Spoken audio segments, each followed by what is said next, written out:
pieza de danza contemporánea, es un solo muy intimista, además es autobiográfico, se basa en los recuerdos, en mis recuerdos de todo tipo, y precisamente espantoso, que es una palabra que es dual, tiene como segunda acepción sorprendente, pues para mí es como los recuerdos, que son sorprendentes, que tienen una parte bella, pero también otra fea o triste por lo que ya no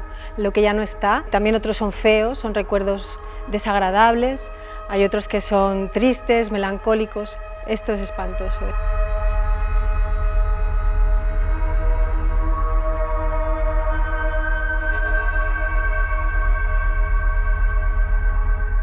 No lo sé si es un punto de inflexión, pero es un momento muy importante, porque es la primera vez que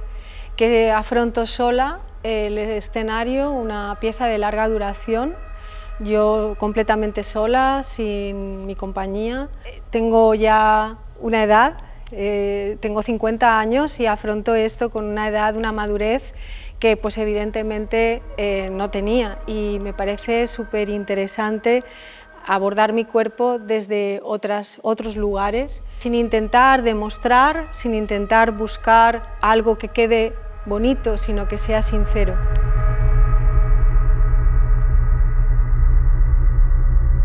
Las colaboraciones, bueno, he tenido también como ojos externos, ¿no? Como asistentes tanto coreográficos como de movimiento, artísticos, pues a tres personas, la verdad que para mí han influido mucho en la danza, dos sobre todo, Tonia Parisi, Christine Clou, y a Pau Aran, que lo conocí hace poco tiempo,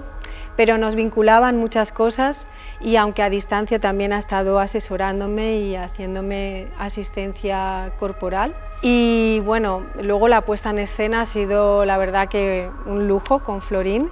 porque he estado trabajando aquí en la sala, me ha puesto todo a mi disposición, y ha sido, o sea, solo con ver la pieza ya estuvo dándome ideas súper interesantes, y creo que ha hecho un trabajo fantástico, ha hecho un trabajo maravilloso que ha aportado, ha apoyado fundamentalmente lo que yo quería transmitir con el cuerpo. Gracias a Carme Teatre, a la residencia de creación que me dio, yo estoy aquí con mi solo, o sea, ha sido el empuje para que yo pueda realizar esta propuesta, esta ilusión, porque realmente ha sido para mí algo muy importante, es algo muy importante, es algo que en mi momento vital era necesario, y Carme Teatre me lo ha proporcionado. Estoy súper agradecida por la propuesta y por la disponibilidad y la disposición.